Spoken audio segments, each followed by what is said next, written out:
Jay-Z is reportedly doing everything he can to stay out of Diddy's latest criminal case, especially now that Netflix has confirmed it will be releasing 50 Cent's documentary next week, which digs into Diddy and everyone who worked with him over the years. Sources say Jay-Z will be featured in the film, and there's allegedly video proof linking him to Diddy's activities. To make things worse, new footage of Diddy inside federal prison has just been leaked. Has revealed the release date for his Diddy documentary. Sean Combs' The Reckoning is hitting Netflix on December 2nd. 50 Cent captioned it, "They said I was capping. What happened?" And it's been so long at this point, I thought maybe he was really just joking and this documentary wasn't happening, but obviously I was wrong. Because this is actually official. Not only is 50 Cent just posting this, so he's not trolling, it's being confirmed by multiple media outlets. And I have a feeling right now Diddy is sweating about what 50 Cent is about to put in this documentary.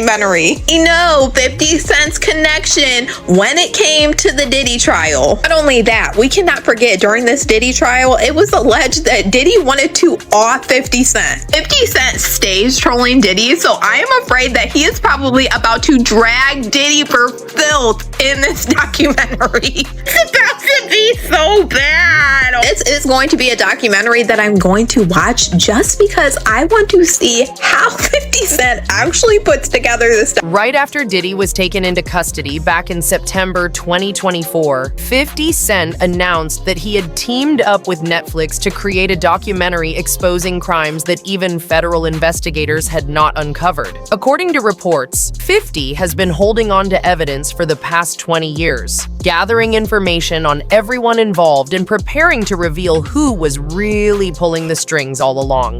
In particular, Netflix docuseries that you've been working on. Diddy do it? Right. You've been saying for years that you feel you knew Diddy's character. Right. Yet you said you weren't a part of that lifestyle. You weren't going to the parties. So what makes you so absolutely sure that these kinds of allegations that we've seen against him are true?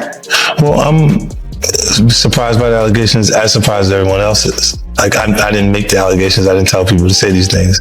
It comes out, I see it in the news like everyone else. But I did feel uncomfortable with the way you represent the idea of going to these projects. To come party with me. Yeah.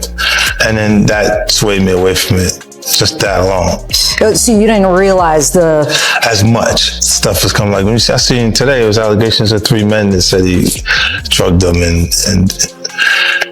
it's a long time, to be honest with you. Like when people don't remember being violated for 20 years, it makes me feel a little hard. What are your thoughts on the allegations against Jay-Z? That was interesting. When I was saying things not knowing exactly what I was saying, but I was going, where's Jay at? He's mad quiet. Like while the Puffy thing was going on. But it's obvious now that his team was being made aware that he was in those allegations also. So I hope it works out, because with his family, the things that go on internally is that those accusations. 50 says his docu-series isn't going to focus on the rumors floating around today. Instead, he wants to break down how Diddy's criminal operation functioned behind the scenes. Apparently, the information uncovered for this project is what triggered a brand new criminal investigation into Diddy. Combs now facing new allegations, this time from a man in Florida.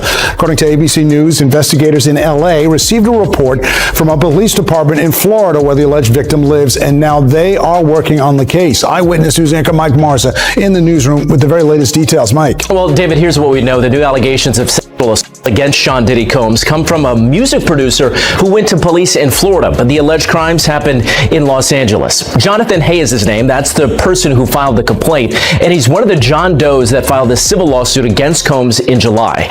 The first alleged incident was in September of 2020 in LA. Hay alleging that Combs performed sex acts in front of him and asked for oral sex.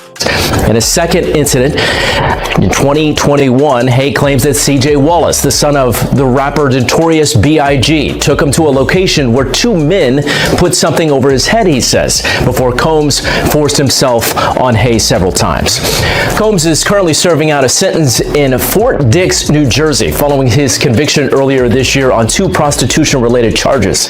Combs' representatives have not yet responded to this lawsuit. David? Those accusations are only a small part of more than 100 civil lawsuits brought against Diddy so far. And remember, just one criminal case is enough to lock up both Diddy and Jay-Z for life. Jay-Z has known Diddy longer than anyone else. Diddy himself once said that Jay-Z is the only person who knows every secret he has. So the real question is, out of those 100 witnesses coming forward, how many could end up pointing the finger at Jay-Z? Negative stuff around Jay-Z right now, which is clearly damaging to him. Yeah, and I think there's like a famous quote from someone who was acquitted, and he said, all right, where do I go to get my reputation back? Right. I mean, social media was a light. Beyonce's next, Jay-Z's next, all the people in Inner Circle is next. Yeah, and the problem is there are just so many pictures of the two of them partying together, and he clearly was at a lot of Diddy parties. How powerful was Jay-Z when you were doing business with him? Was he already a power player where if he wanted to ruin someone's life or make somebody a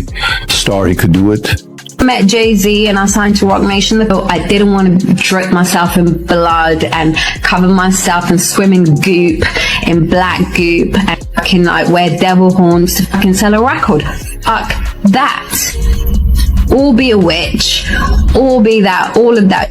King Academics weighed in after Netflix's announcement and reminded everyone that 50 has a mountain of evidence against Diddy and his associates. What many people seem to be overlooking is that Diddy was arrested on RICO charges. Even though he was officially found guilty of transporting adult workers, not a single other person was convicted. How could that possibly happen? 50, I'm not even gonna lie to you, I thought he was trolling, because I do think 50 is a guy to kick you when you're down, and Diddy did seem like he was down for a long time. Pause. And I thought 50 was just trying to kick his back in. It was clear that 50 wanted him to go to jail for a lengthy time, maybe for the rest of his life. And I've said personally, I really think that 50 wanted him to go to jail because he was fucking his baby moms. You get what I'm saying? And that's what that is. However, it looks like 50 wasn't playing around when he had announced from back in the day that, he was going to create at that time he called it the Diddy Do It doc.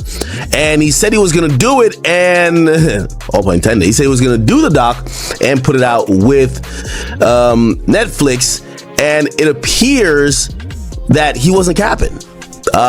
Netflix has actually put out a press release. Variety and other outlets picked it up.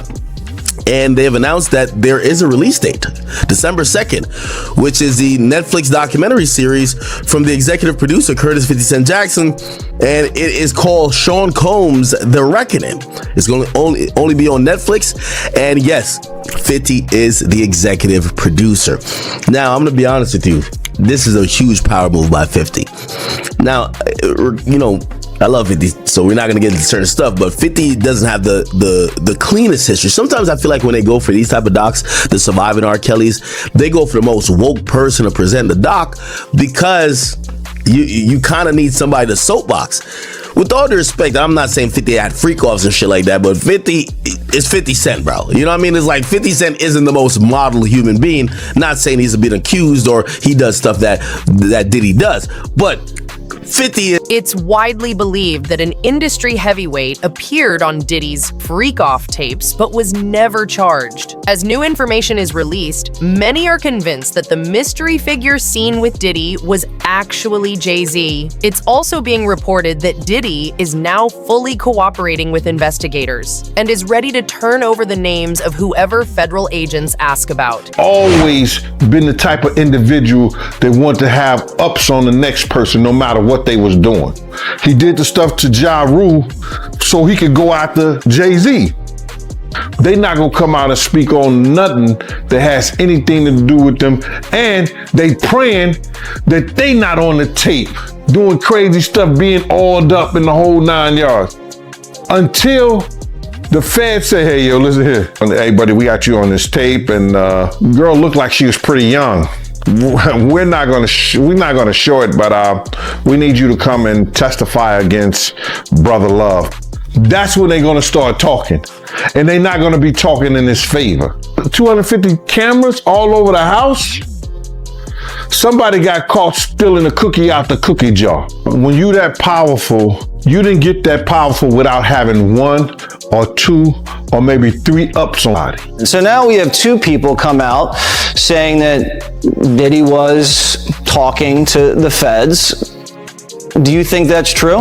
Whether it's true or not, and he might have been cooperative in some way, shape, or form, you don't get away with human trafficking unless you give up John Gotti or something like that, and that's not what happened here. I can tell you, Jesse, that this investigation's been going on for a long time, very closely held by HSI, so much so that even some of the agents on the raid a week ago today didn't know whose house they were raiding until they got there. That's how closely held this investigation. Wow, because there could have been a tip. Absolutely.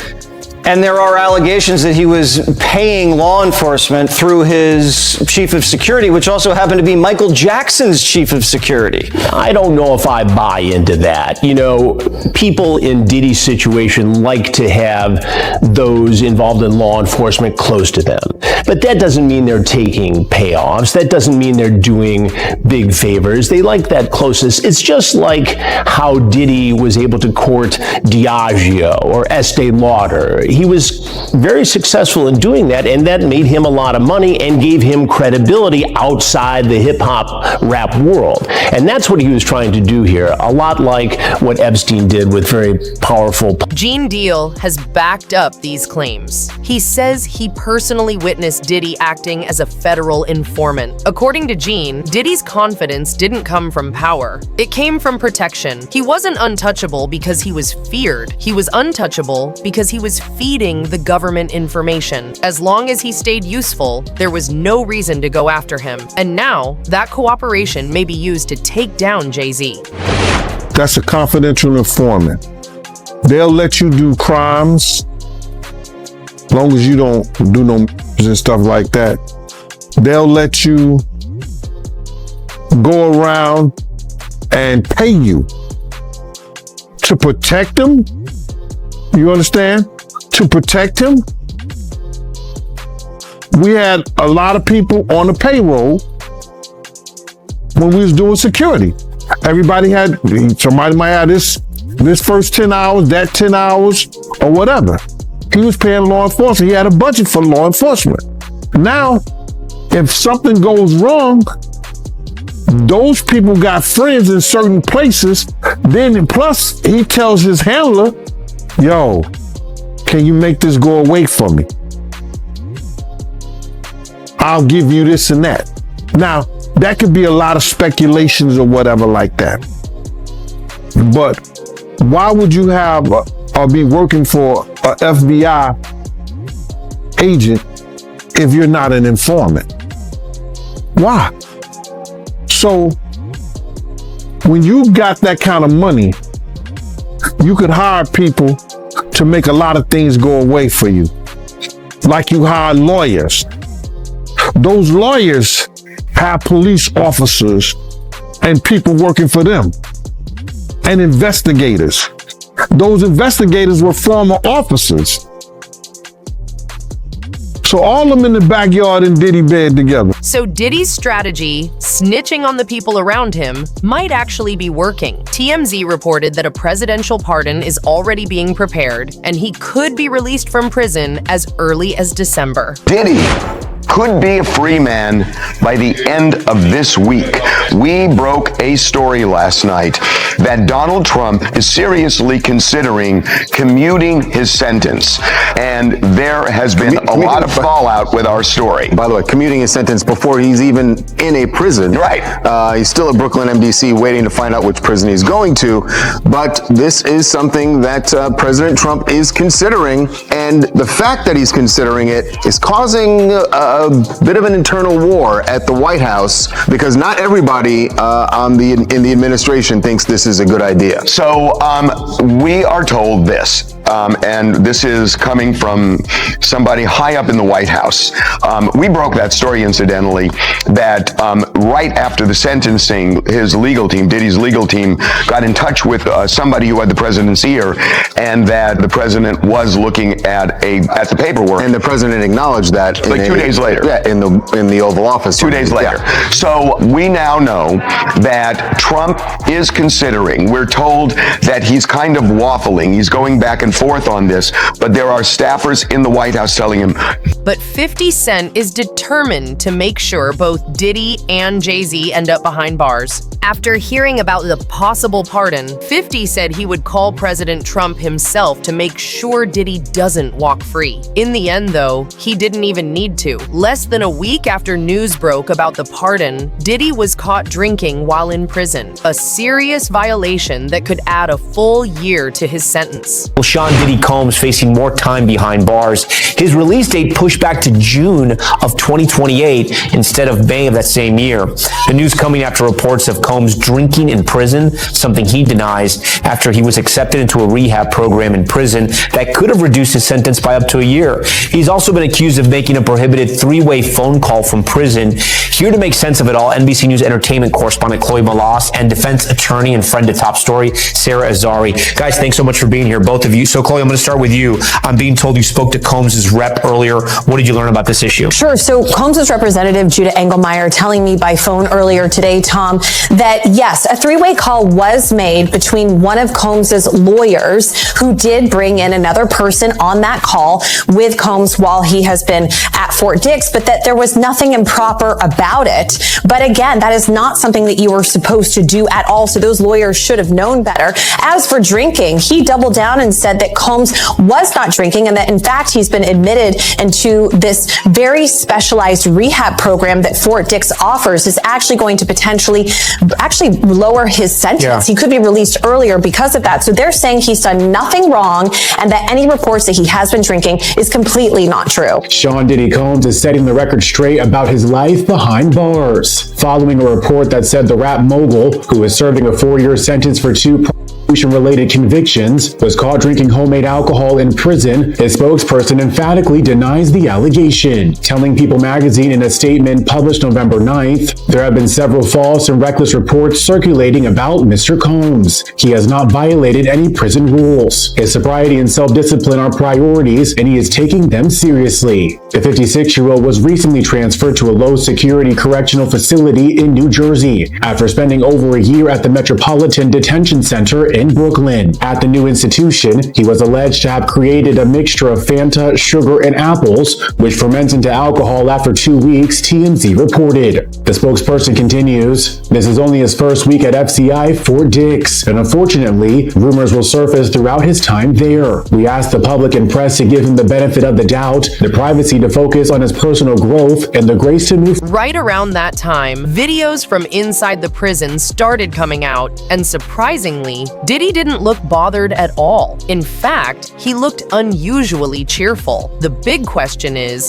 does that look like a man worried about spending time in federal custody?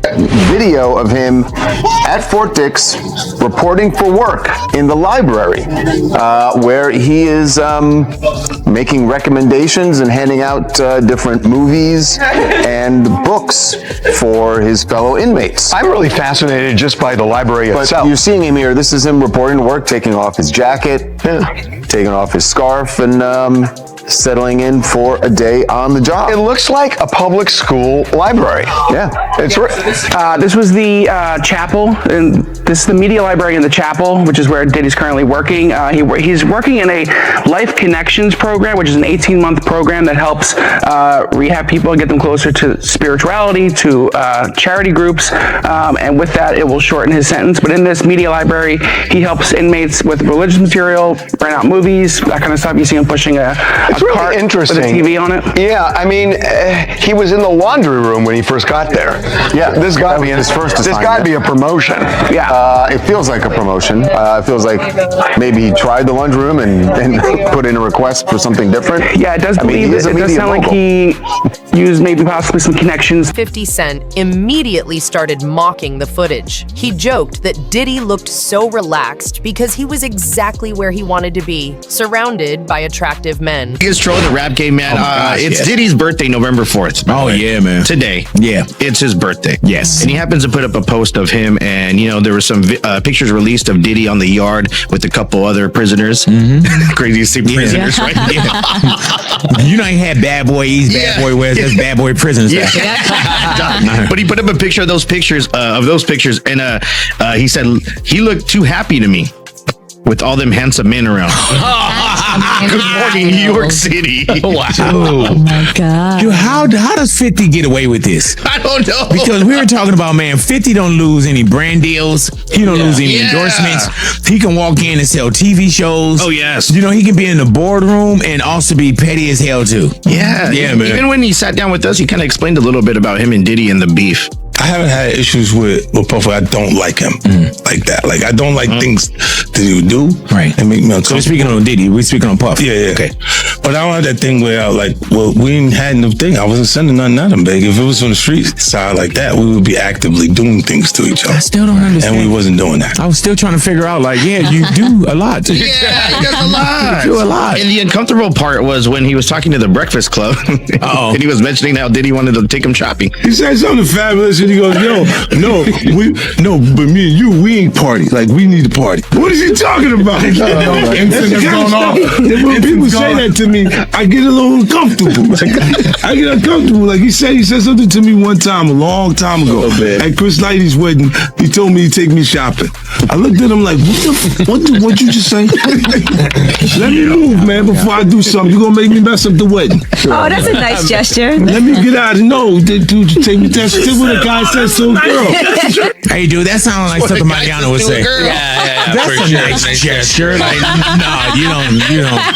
Crazy. You don't say I'm going to take you shopping. What's crazy, it's not the first time any artist has said that about taking him shopping. Really though? Yeah, I've heard it from other artists and be like, about Diddy taking him shopping? Diddy saying take him. If there's one person who despises Diddy, it's 50. Even during Diddy's sentencing, 50 was sending letters to the judge, urging them to give Diddy the maximum punishment possible. In those letters, he warned that Diddy was dangerous and that he might retaliate against the victims if he were released. 50 is writing to the judge, all right? According to the letter, all right, 50 says, "Dear Judge, I've had an ongoing dispute with Puffy for over 20 years. He is very dangerous. Multiple times I have feared for my life. I think you should consider the safety of the general public, Your Honor, before unleashing him upon them. There hasn't been enough time for him to reform or make any adjustments, despite his trying to teach a class in there. As you are already aware, the government has spent the maximum amount of money on deploying federal agencies, which appear to be an army, in 2 locations simultaneously. Later, his son, who's dealing with his own rape allegations, claimed that the feds had hit the wrong house. Anyway, Diddy's only going to return to hiring more male ex-workers and keeping most of the baby oil away from the general public. And babies need it. My Netflix doc on this scandalous subject is... Right now, over 100 civil lawsuits are lined up against Diddy. And if even one of them has solid proof to launch a criminal case, Diddy could be in serious trouble. As more cases are reviewed and more victims are verified, the overall pattern becomes stronger. More voices step forward, and what once looked like random claims begins to form a clear history of manipulation and abuse. When we thought we were done hearing about Diddy, the Los Angeles Sheriff's Department confirmed that they are investigating Diddy. And they confirmed that they are investigating a claim against Diddy of SA that came from Rihanna's former publicist, Jonathan Hay. Jonathan Hay also recently came out and confirmed that he is a John Doe who filed a lawsuit against Diddy earlier this year. Once you hear the details of why they're investigating Diddy, it's actually pretty crazy to know that the police believe that there is something here to actually investigate, because the claims against Diddy in this one do sound a little bit crazy. In 2020, Jonathan Hay entered into a recording contract with Biggie's son CJ Wallace. Jonathan co-produced Big Papa House Mix with CJ Wallace, Diddy, and other people from Frank White's team. During this collaboration is where these allegations from Jonathan Hay are coming from. Jonathan Hay claimed that he walked in on Diddy watching adult films and pleasuring himself, and then finishing on Biggie's t-shirt that was around at the time because they were getting ready to enter Biggie's clothing into the Rock and Roll Hall of Fame. Jonathan Hay then claimed that Diddy looked at him, threw the shirt at him, and started laughing and said, "Rest in peace, Biggie." This is where CJ Wallace is going to come into play. Jonathan Hay alleges that CJ Wallace and Willie Mack lured him into a meeting where Diddy would allegedly SA him. Important to note that CJ Wallace did just sue Jonathan Hay earlier last week, claiming that all of the allegations that he made against him were false. He claimed that once he got to this meeting, Diddy was yelling and screaming and ordered everybody else to leave but Jonathan Hay to stay. And then Jonathan Hay would claim that Diddy tried to put it in his mouth. Now, Diddy has denied all of these allegations, saying that they're all false and they're all meritless, and he looks forward to fighting this in court. I will say it is very crazy that the Los Angeles Police Department have launched an investigation into these claims against Diddy to try to figure out The challenge for Diddy is that civil cases can actually be harder to defeat than criminal ones. He can't avoid questions, he can't skip testimony, and he can't simply hide behind his legal team. In civil court, he might be forced to hand over files, answer accusations directly, and speak under oath. And that's where powerful people usually make mistakes, because one wrong answer could lead to a lifetime behind bars. I wonder what leverage and how this changes those civil claims, because he is facing a mountain of civil claims. It felt like they were coming fast and furious there after he got indicted on the federal charges, the criminal charges. Then the civil deluge of lawsuits starting to come out. Does this change the calculation on the civil side at all? Does it help him? What do you think the effect might be? So certainly, there were so many civil lawsuits, it was hard for us to even keep up. They were filed every single day. There's so many, and they all have different types of civil claims. The claims that were raised by Cassie Ventura, that case has been settled. That case would have been directly impacted by this verdict. Now, the civil standard is much less than a criminal standard, so the cases still go on, but certainly the fact that he is not guilty on many of these charges, that's going to be something the defense in those civil actions are going to raise. They're going to say that this pattern that a lot of these civil lawsuits allege, that there's a pattern of conduct. Well, look at this criminal case. There's been a determination. That being said, it's not binding on any of those. So those continue on. And the standard is so different. So much lower. So it's beyond a reasonable doubt in a criminal court, the highest standard under the law. In a civil court, it's what's called preponderance of the evidence, meaning if you believe he engaged in the conduct, 51%. So just over half, then he can be found liable. So it's liable, not guilty. And the result of that is civil damages, meaning money, not liberty, jail time, like a criminal case. But he's still got a lot of legal issues to face. I don't think those civil cases are going anywhere. They're going to move their way through the courts. They've been on pause.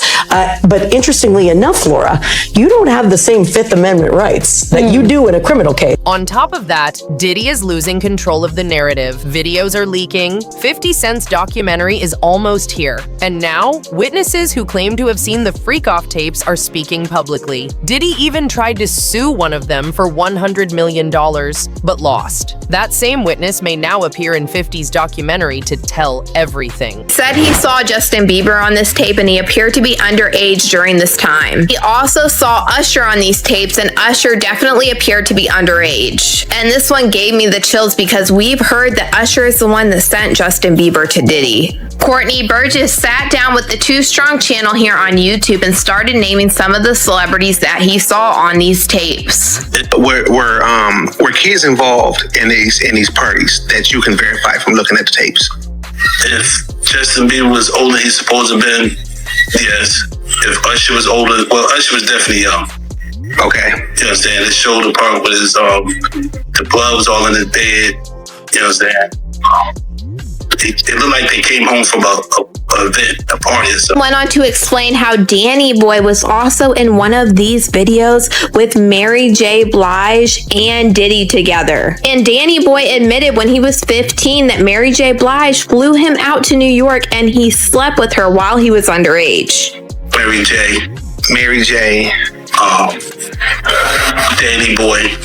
Danny Boy, okay? You know what Danny Boy is? I heard that before. I don't, I've been so far away from hip hop, I forgot, but I have heard that name, Danny Boy. Danny Boy back then, he looked like he was about 16. They both was about. He also claimed that Jaden Smith, Will Smith's son, were in these videos, and he also said that there was photographs and videos of Diddy eating off of young girls. Pictures or images of any of this stuff. Yeah, I got Justin Bieber, Will Smith's son, whatever his name is. Other females on the table, they was young. He was eating off them. A lot of entertainments in there. I got calls from certain wanted to get the tape out of my hand. And I said, Jay-Z has gone quiet, keeping away from cameras and staying low, because the worst thing that could happen is seeing his name appear in next week's documentary. So here's the question: is Jay-Z guilty just by association, or was he actively involved? Did he ignore what was happening, or was he part of it? Let me know what you think in the comments. And if you've got your own take on this wild situation, don't keep it to yourself. I want to hear it. So drop your thoughts below, and if you want more deep dives just like this, make sure to subscribe to Taylor Tells All and hit that bell so you never miss what's coming next.